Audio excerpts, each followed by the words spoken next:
kind of introduce us. I guess I'll introduce this if this ends up being the episode. We had some technical difficulties on Greg's side. He had a power outage, and we have limited time today, so we're just going to do a short version. And Emily is with us, and with us, it's just Emily and I for now. And we'll see if Greg comes in here in a little bit. And we last time kind of left off saying that we wanted to talk about the idea of light in the midst of darkness, and the idea of looking into the darkness, into our own darkness, and shedding the light of truth, or the light of God, into our dark places. So maybe we'll start there, and I'll just kind of turn that back to Emily, if you have any thoughts. Or yeah, I'm actually going to start with so when we have our things, I usually write down ideas that stand out to me. I'm a notes kind of person, so I'm just going to read what I have written on here. Some of the things. So Jonathan was talking about the whole idea that in the midst of the darkness there is light, and how because we have to come through that darkness, we learn to understand it. And he talked a lot also about how when the earth was created, God separated the light from the darkness. And then the idea that it kind of all comes together again. And so what I like about this whole idea is I used to believe that people were either all good or all bad, and that it was just black and white, and that it was if somebody did a bad thing, then therefore they were a bad person. So for example, if somebody drank alcohol, I used to think like, oh, that means they're bad. They're a sinner, they're a bad person.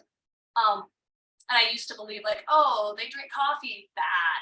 They do this, bad, right? And I used to kind of like just draw this very, I'm a very black and white thinker. And so I used to always draw this whole thing in my head. I mean, it's just all in my head. But also I think part of the culture I was raised in as well. I'm going to say that definitely added on.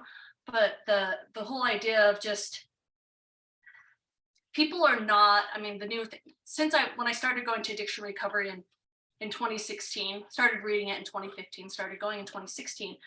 I remember the first meeting I went to and how strongly I felt the spirit. And there were people that were in there talking about how in their past they'd had these crazy bad addictions, and just addiction recovery meetings don't usually focus on the bad things that you've done, but focus on like the healing. And if you've never attended one, they're pretty amazing.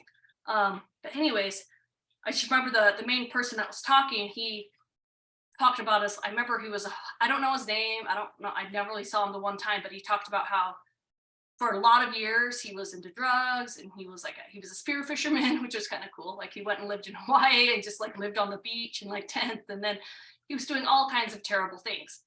And then eventually, I want to say he was like 40 or something before he came out. Like his whole life, he was just not doing good stuff. And then he found Jesus, and he started trying to overcome his addictions. And just the power that he spoke with, and the spirit and the testimony of just that hope and truth. I just remember thinking, I have never felt God's love so much, in the presence of God, as much as I do in this exact moment. And just this whole idea of, so that whole idea in darkness there is light, I think that's true. I mean, there's the contrast of darkness and light, but I think also, Jonathan, what you were saying is just, when you're in that darkness, you seek light. It's like you need it so badly that you're just looking anywhere for it. And sometimes I think, like another thing I learned when I first went to that is everybody has an addiction, everyone. And it may not be, something obvious like, I don't know, alcoholism or drugs. Like there's always one of my siblings likes to put it, we all have an addiction of choice. Some people, it's just eating a lot of sugar. Some people, like for me, like it's like I get really addicted into the books I'm reading, and I just like ignore everybody, and I'll just like listen to an audiobook or read a book for like hours on end. And just, it's like a way to like numb your brain, right? When you're so overcome with things and you don't know what to do. But again, in those moments, at least for me, it helps me be like, oh, there's a problem and I need to fix it. But the other thing it reminds me of is just, again, the whole idea that there's not black and white. That we although our choices and actions definitely affect others, you can't just say, I don't think you can say, for most people, I mean, I don't know about murderers and those types of things, but I think for the most people, I don't think you can say that their actions make them a bad person necessarily, or like a choice in a moment does not mean a choice always. Like we all make bad choices. So for example, I think of one of my really good friends, they learned shortly after they got married that their spouse, I think it was on their wedding night, he was like, oh, by the way, I'm a pornography addict. And they were like, what? And they were just floored. And it took them years and years and years to work through this. But now they're like very, very strong. But something they said is, they said, oh, I've learned that everybody are shades of gray. I don't want to coin that word, but that's what it is. They're like the difference between, you could say between like a good person and a bad, it's when you're trying to make amends and you're trying to do it better. You keep making mistakes, but you keep trying. And so the whole point, I think, is the intent. And so that's what I guess I think of, is just, it's not always black and white. Like I know some people think because I do Jesus paintings or because I'm very spiritual sometimes. I mean, I try to be spiritual, but sometimes I'm not, and I'm just a person. It's just, there's a lot of variety, I guess, within a person and within a life. We all have moments where we do things that we wish we didn't do, where we say things we wish we didn't say. And that's where it all comes down to Jesus and the Savior. He's there for those times when we make those mistakes. He can help. We can ask him for forgiveness, but also those that we hurt and offend.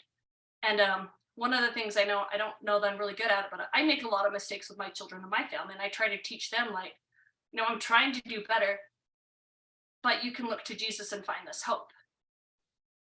He suffered for those that suffered at the hands of others, and I'm not excusing behavior. I'm not.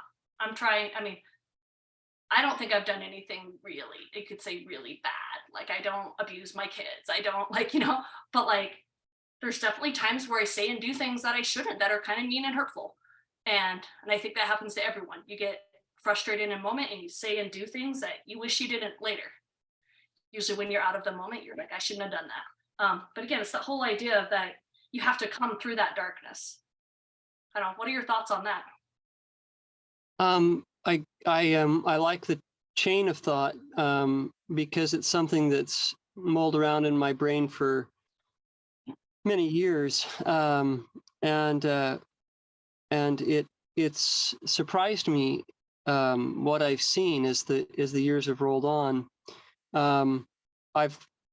So the flip side of what you're talking about is, and this is going to sound really wrong, so you're going to have to, everybody listening, all 6 of you, you're going to have to hear me through. Okay, so the flip side of all of this is the evil in the light, and that's something that quote unquote good people have a really hard time understanding. So it's like you don't get a choice of being good, at least in this life. It's like, if you're able to, let's say you're able to avoid those addictions, you're able to live a somewhat healthy, productive, meaningful, even loving life, then there begins to canker another type of evil. It's an evil wherein you can't understand the dark.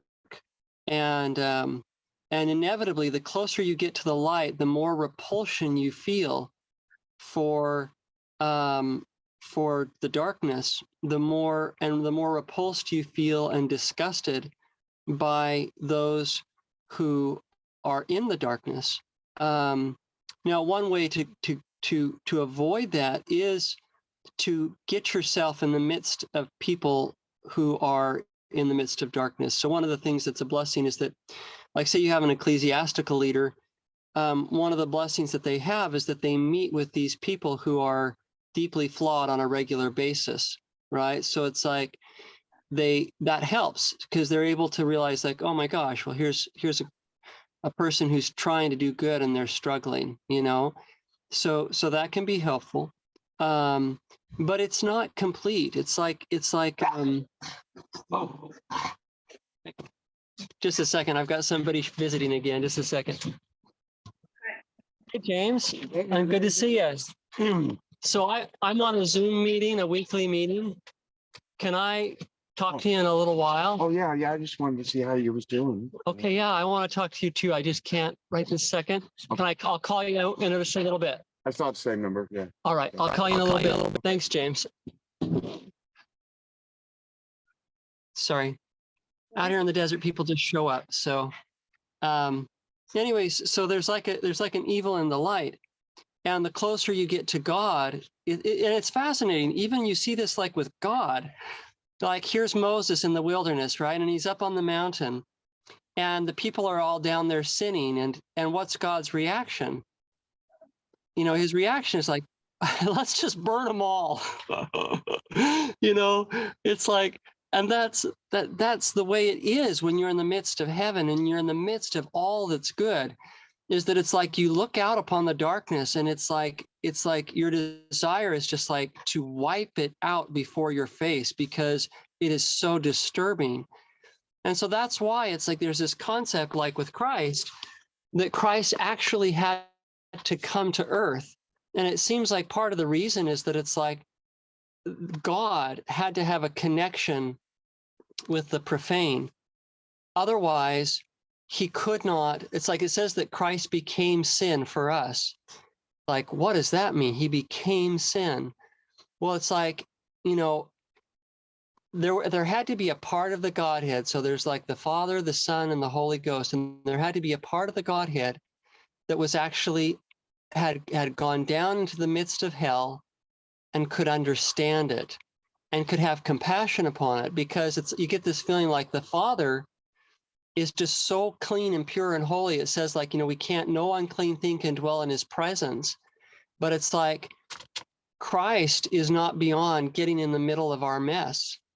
It's like that's what he wants to do. He wants to enter into the messy person, enter into the messy house, enter into the messy place, and then change it. And then you consider us as like spirit children. It's like, okay, so we came from God.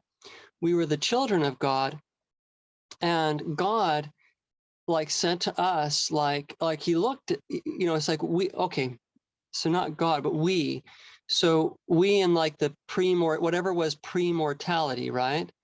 It's like we were there, and here we are in the midst of light, and we're aching for something. And what are we aching for? We're aching for darkness. What else could explain why these holy children of God in the midst of God's home would say, I want to go down there to that ugly, dark, horrible place called Earth? You know, it's like, and of course, probably our first reaction at the thought of going is like, okay, God, I want to go down there, but I want to be good. Like, I want to be a good person. And he's like, that's not an option. You know, but I think we understood. It was like, because I think in part it was like we watch God, and what's God doing? He's constantly lifting people up, and we're like, oh, I want to do that. And he's like, you know, yeah, that, you know, you can do that, but there's only one way to do that, and that's to be able to understand these people. Well, what do I have to do that? You have to become one of them. So you mean I have to go become something dark so that I can comprehend? What does the scripture say? It says that Christ became sin. And so we as his children in following Christ, we're like, well, I want to go down to earth so that I can comprehend the darkness, so that I can reach down and help people up that are in the darkness.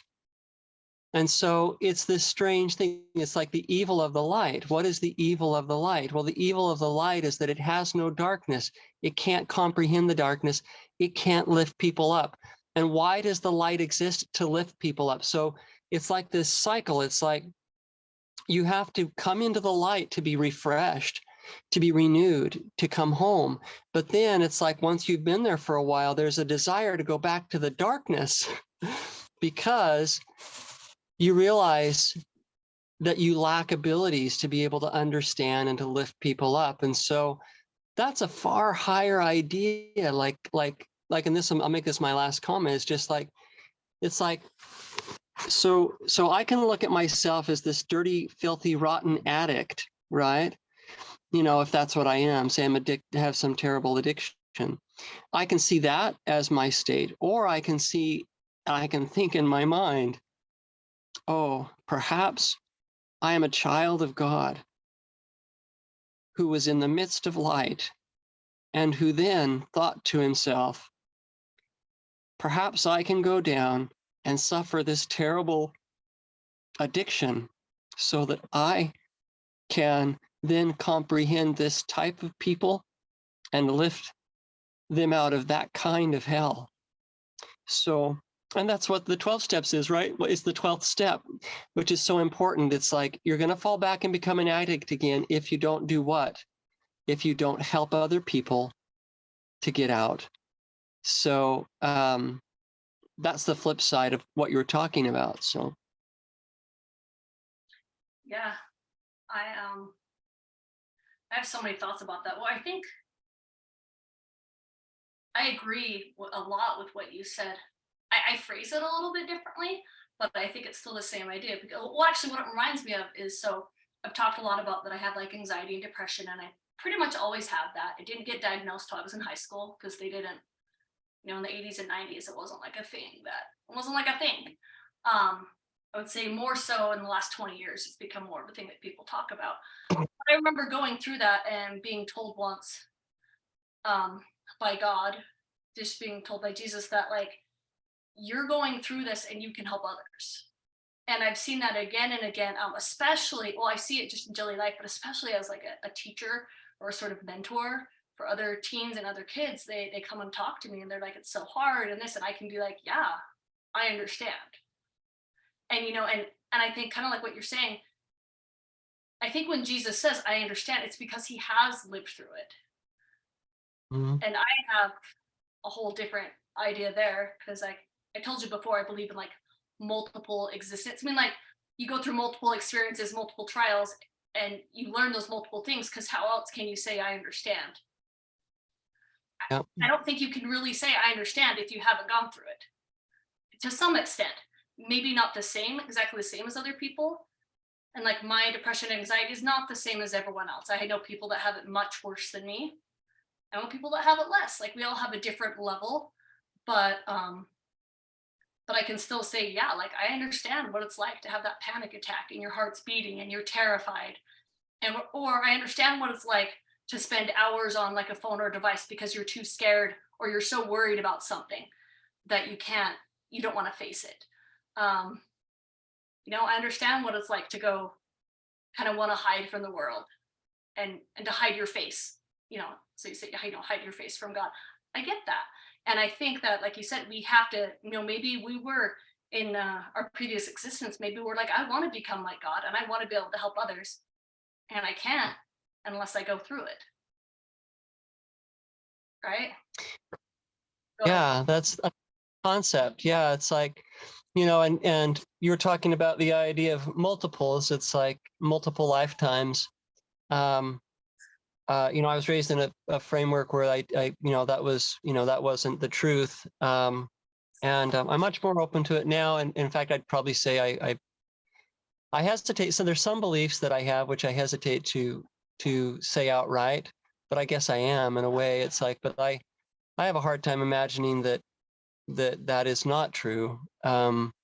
That there are multiple experiences, but the one thing I think we know is that we don't understand it completely. So I can also leave it in the realm of mystery, in the sense that it's like, I don't know how it all works. You know, I can guess. I've heard people say certain things about it, and some things that make sense, but the idea is that the one thing we know for sure, you know, as we look at like the framework that you and I were raised with, is there's this idea of an eternal progression. And so the way I progress in life is through going through stuff. And so there's going to be more experience for sure. And there has been experience before we've come here.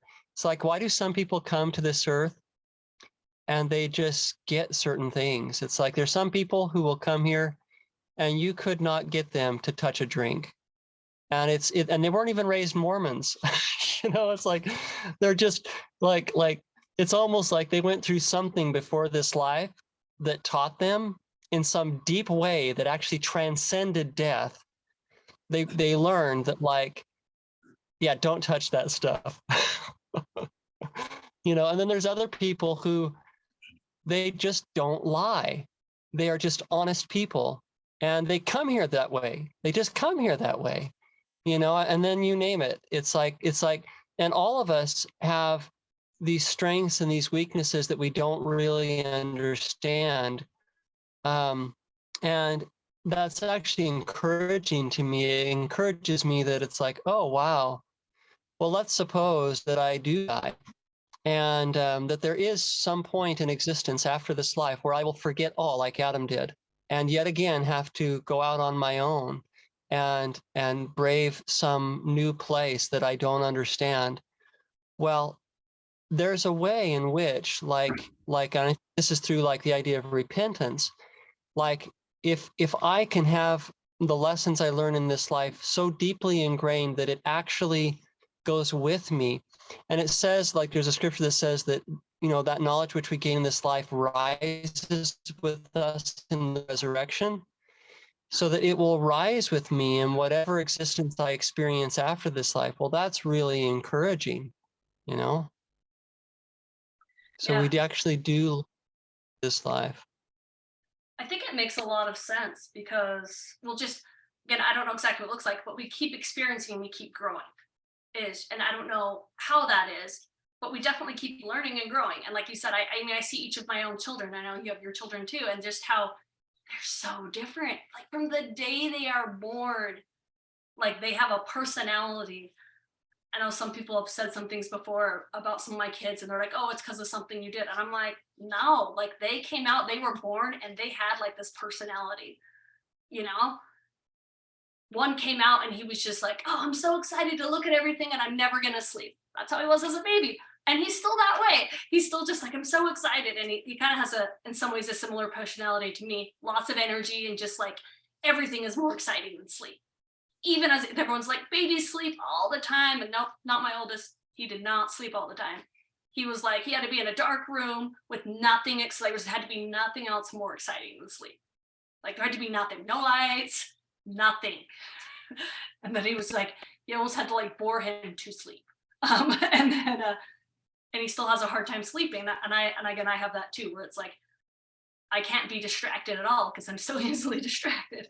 And, but I think about that, and it's like, like you said, it's like we all have, and also how else I don't know, we all have like those things we do, like we're just kind of like things that we enjoy or things that we seek out. And I don't know, like, why? Like, why do we have these different personalities? Like, I think you have to say, like, it just kind of comes, but it's, I don't know. So, I mean, I guess, and, on both of our beliefs, it's just, this whole idea, like, I truly believe that the purpose is to become like God. And so not saying I don't have to seek out darkness. Like, I don't want people to be like, oh, I have to seek to do these bad things. Because always they're like, I'm just trying to become like God. Don't worry about me. I know I'm just doing all this stuff because I want to become like God.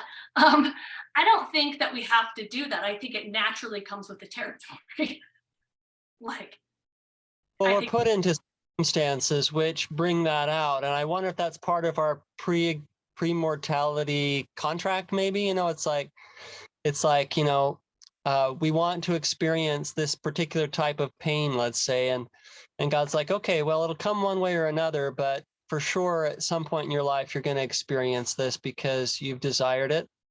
And then there comes in the mystery, right? It's like, I don't know how it works, but when we get to this life, it's like, all right, it's like, it seems like the thing to do is to try to do what's right, and then when we do wrong, to repent. It's like, that's the idea of this life. It's like, we're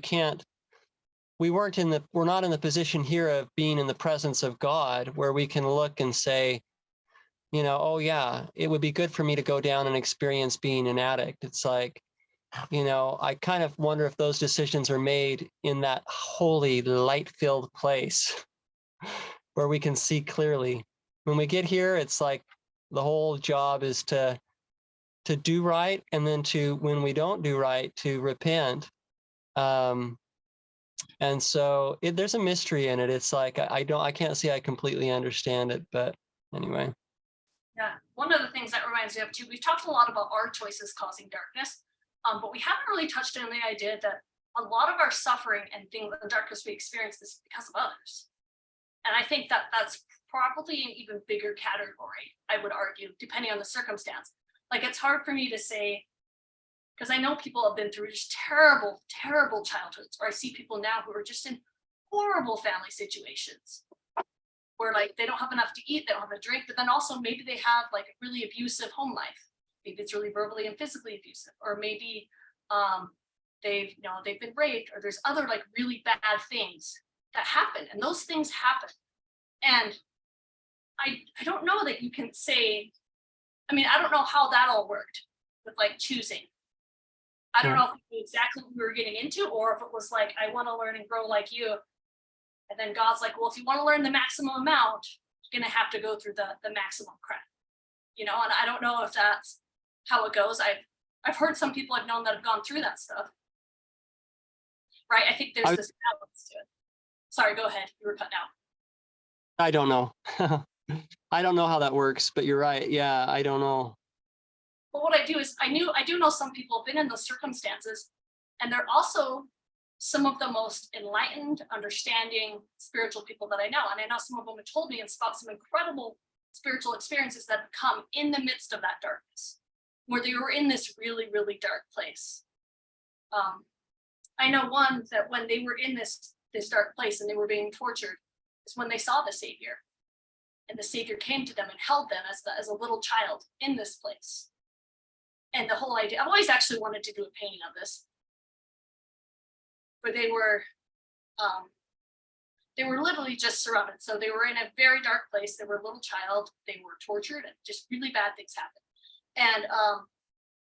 And I don't know all the details, and I don't want to know all the details because it's too hard. But they talked about how just being in this terrible place amongst these terrible things, these terrible people, and for a moment they were left alone in like a cave, and with all of these terrible things that were going to hurt them, terrible animals and things, and like actually it was a cave full of snakes, and this is a true story. They were left in a very terrible place, and that's when Jesus came and just held them and kept kind of that. These people were trying to kill them, and they didn't die, and they were able to come through. And I think, again, horrible stuff. I don't want my kids to go through that. I don't want anyone to go through that. But in the midst of that terrible, terrible time, they were able to find Jesus, or Jesus found them. One of those, I don't know how to say that. They found each other. But again, I think that whole idea I guess the idea is that in the midst of darkness, there is light. And I think that's why a lot of my paintings, I don't know if you guys noticed, I always paint Jesus kind of in the dark. I don't know if you guys noticed that. Like, I have a very strict division between light and dark. Sometimes it's like Jesus himself is dark and there's light behind him. Some of the ones I've done, I should do one like this. Some of the ones I do, it's like Jesus is light in the darkness. And it's just, again, it's this whole idea of he's coming through the darkness, and that's where he comes. And I guess so part of me, so I believe that we each can have like a personal encounter with Jesus in this life, and that's something we should seek for. But on the other hand, part of me is just terrified because I don't like going through hard stuff. I don't want to be like at death's door. I don't want to go through. I know also, I once did a painting on this. I'll have to show it sometime. But I had a lot of medical stuff a few years ago when I was in the hospital a lot. And I remember being there and just feeling really strongly the hospital was a holy place. And I did a series of art about it. And they were kind of red and purple, kind of like the idea of like bruised and blood, like you just in a hospital, it's gross. And but just this idea of like, there's so much sickness and so much pain there. It was like, I could just feel so much like spirits, and it was like there was I don't want to use this phrase, but I don't know how else to use it. The idea that the veil was thin. The idea that there was just you could feel a lot of good presence there. I guess I could, and I could feel this peace, even though it was terrible and I was suffering. I had sepsis and I had like a ruptured appendix, and I was really, really sick. And it's kind of weird, but I was almost like, could have been the drugs I was on too. But like, I was also like, I was in like this kind of different mind zone, I guess you could say. And it was like, I saw things differently. And I kind of got, when there's nothing like being sick to feel like, oh, there's more important things in life. Oh, good job, buddy. And there is, to be like, all the things I thought were important are not important. And the things that are important, like, there's nothing like being faced in a situation where you're like terrified that you don't know what's going to happen to you or your body or your health or your family, when you're in this awful place. And, again, finding that hope. Anyways, I'll find it sometime, but I did some paintings on that.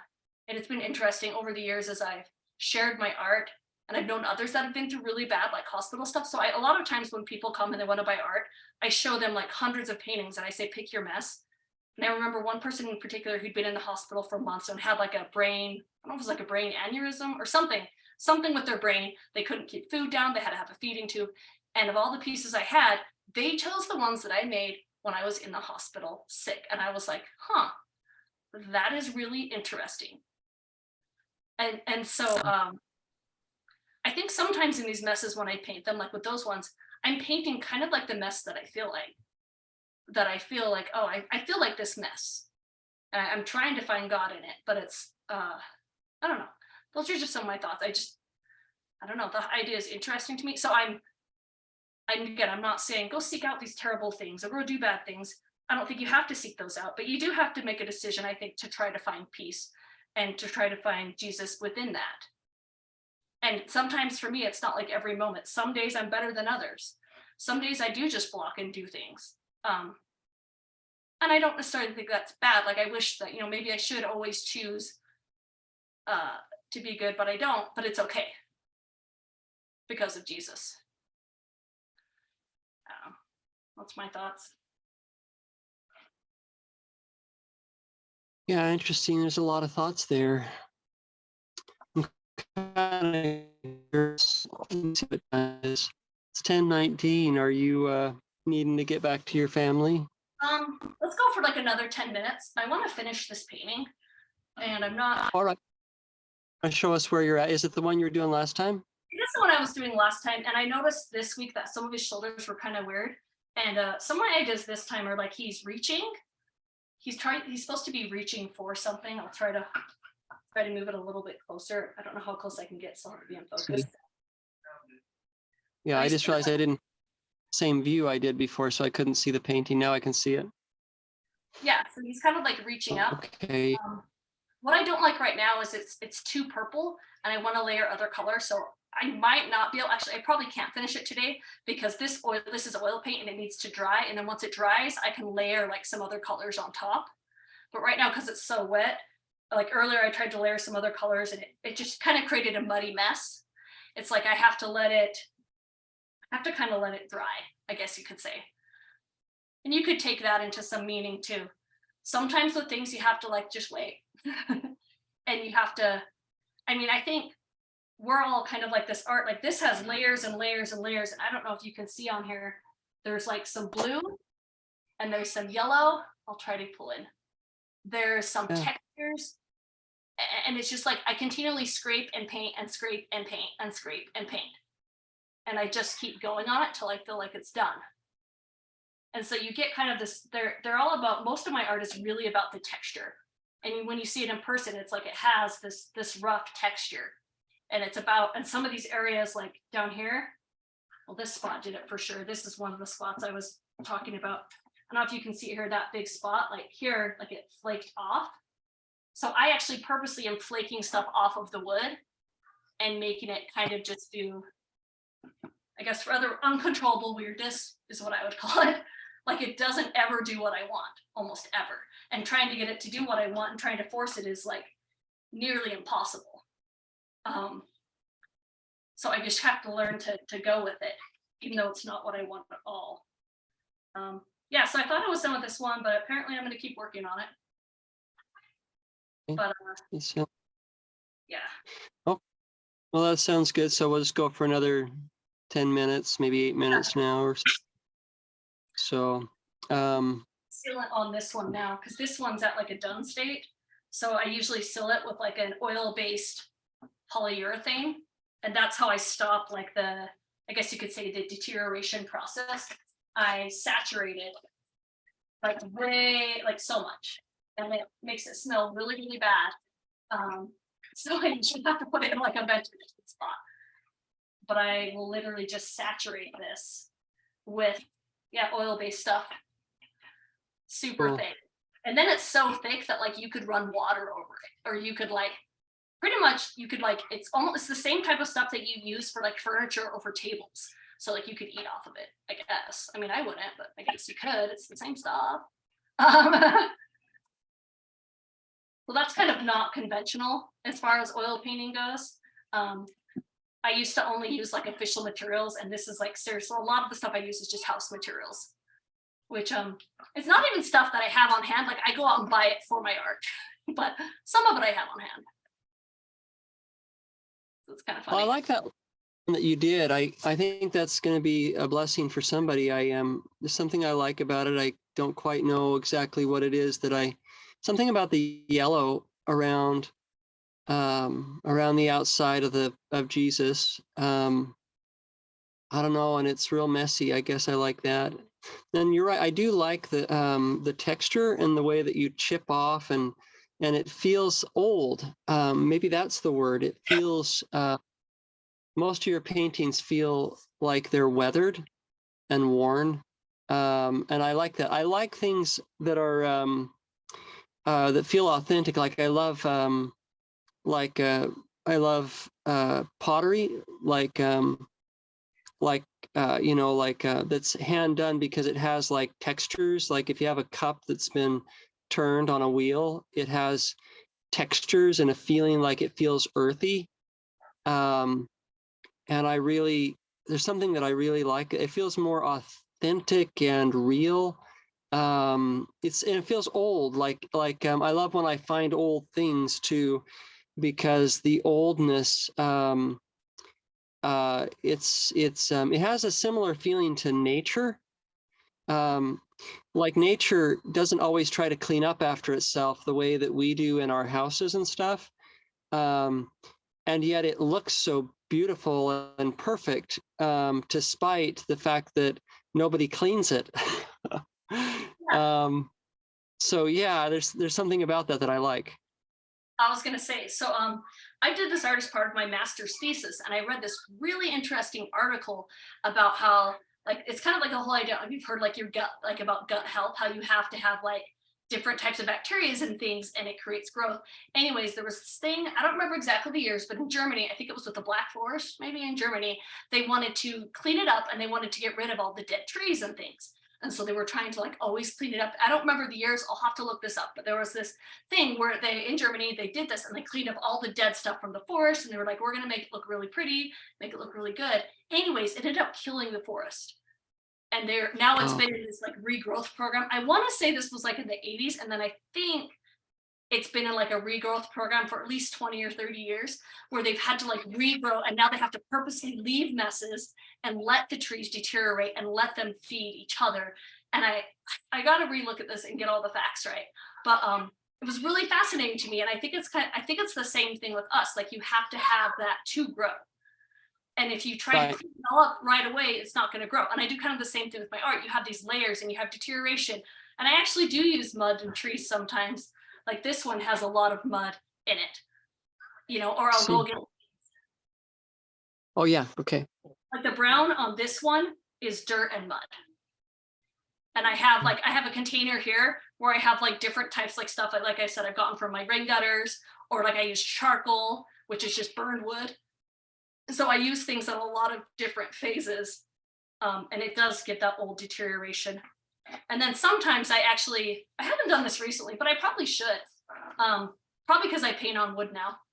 But if I do it on like a canvas fabric first, like something like this, if I do it on a fabric first, I can make it and then I can leave it outside in the weather, and it'll get like a texture, and maybe it'll get kind of like wrinkly, and maybe Yes. it'll get, and then I can paint on it and attach it to something later. If I do the wood, if I left this outside for a long time, the wood would become really, really warped, which I'm not at that point in my art where I'd like it to still be on a good, strong surface. So I'm not at the point where I'm like, oh, but I do some also just on paper. I have a lot just on paper so that I can get weathered. I don't have one down here. I have some in my upstairs where it's like paper and things that I've left outside and let them get weathered, like naturally weathered. Or like you can drive a car over them, or like you can destroy them and then you kind of come back and work on it. But again, it's kind of the whole way. Sometimes I actually have some that I've actually burned too, where I've lit, let's see. I don't know if you guys can see this. This is one that I've started. So this one, I literally put a pile of matches on it Oh, and I burned it. Or sometimes I'll use like a butane torch. Of course, I wouldn't do this inside my house, obviously. I even have one really big artwork that I don't have down here. It's really big and heavy. It's probably like 5 feet wide. It's a big half circle, but I literally lit a fire on top of it and let it burn down. And so there's parts of the canvas where it actually burned a hole through it and just destroyed it. So it's a whole, cool. I don't know, there's a few like these, and I try to be like, does this look like Jesus? Like this was just a white board that I don't know, it's another fun area that I probably will explore once it gets a little bit warmer. I need a better butane torch. I only have like one of those little like cooking ones. I need like one that's hooked up to a giant propane tank because I'm too impatient. But yeah, I should explore that again. It was really fun. I actually probably will because I'm using oil-based stuff. I bet it would burn really well. Yeah. Again, outside away from my house and on the cement or something, so I'm not ruining things. But I don't know. Well, one of the concepts is you want something to happen that's natural. It's like, try fire, let's try dirt, let's try, let's just smudge some paint on here and see what it looks like. It's like, is it possible that that's how God works? It's like, it's like he creates this world where forest fires get lit now and then, and just these, and hurricanes and all these things, and he's like watching it all the time, like, do I see something that I like that I can bring out? It's like, and is it like that with our lives? Is he like, oh, look, there's a forest fire in Jonathan's life right now, and I wonder what that's going to bring, and I'm going to watch and see if I can't bring something beautiful out of it. I wonder if that's how he works. And years ago, I was on a trip with family, and we came to this place, and there was this place by the river, and we went down by the river, and there was one little place where you could get to the river, and the rest of it, they had all like created this big park, and there was a bike park and stuff.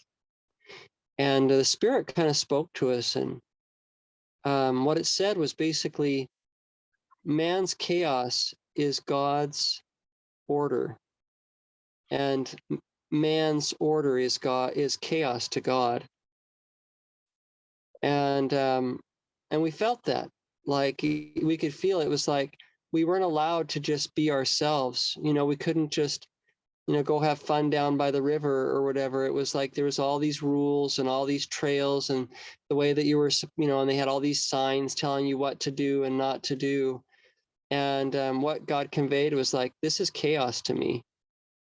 And we were like, really? And it's like, but on the other side of the river, where there was no intervention of man, there was just this beautiful forest, and it's like that on the other side of the river, that's order to me. So Yeah, I like how you brought up that idea of ashes. That's also something I've worked with. One of the reasons I work with ashes is the cleansing power of ashes. And that's like a whole, I like to look to nature a lot. But like you said, like the whole cycle of I have another series I've done, I should do more on, but where I grouped some art together, and it was the whole idea of like this whole idea of nature and spring and winter and regrowth. We've all heard about that kind of stuff before, where there's there's a time of deterioration and there's a time of growth, you know, and when forests burn, it actually cleanses the forest and gives it a fresh start. I mean, and so there's a whole, I think it'd be fun to talk about next time. I wrote kind of some ideas on here: beauty and destruction, letting things happen naturally. The idea of like cleansing fire, I guess you could say, right?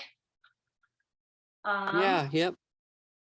Those are some of the ideas I'm going to write on here so we can kind of remember and continue this conversation for next time. Is there anything else you want me to add? No, but you know, one thing maybe for next time, you know, we're talking about this idea of the darkness and the light, and it's like sometimes I look around and what I see, I think to myself, you know, this needs a good forest fire. It's like, you know, I find that when I find people who just seem too good. Do you know what I'm talking about? It's like everything's polished, and it's like I don't trust it. I'm like, it's too good. You know, like what your life needs is a good.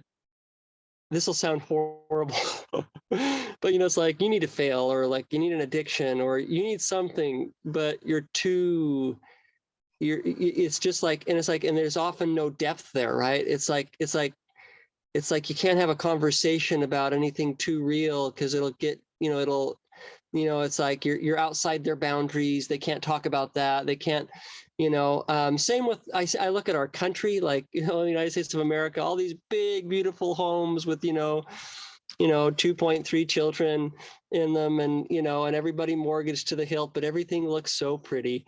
And it's like, man, this country needs like a forest fire or something, but we can save it for next time. So Yeah. thanks. Sure.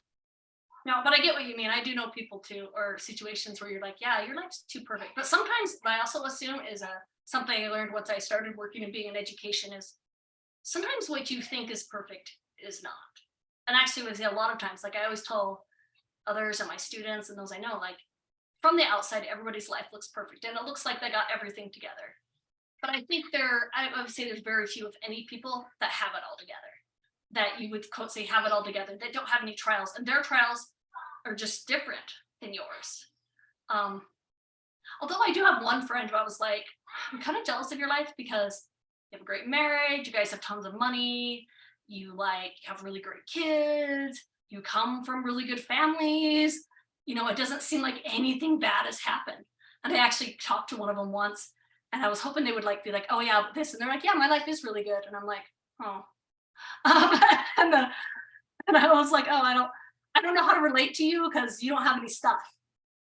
Like, like, but they were really nice, and they're just such a good listener and so kind and just like, and maybe and I know people like that too. Sometimes it's like, and I've seen that with those I love, sometimes the role maybe is just to be someone who's helpful on the side. And also sometimes life's pretty long.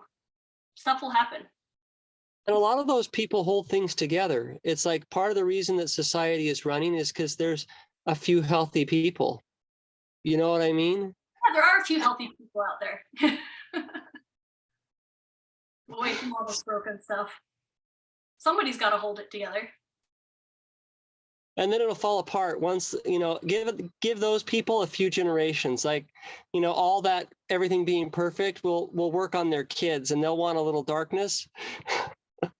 You know, give it a few generations, and that's what's happening with our society right now. It's all kind of fallen down because enough generations of just opulence and everything being so good. I know you got kids to get to. Should we call it a day, and I'll see if and then we'll see if we figure out how to post this. And if not, it was a great conversation for us. All right, thank you. Thank you so much, Jonathan. Have a good week.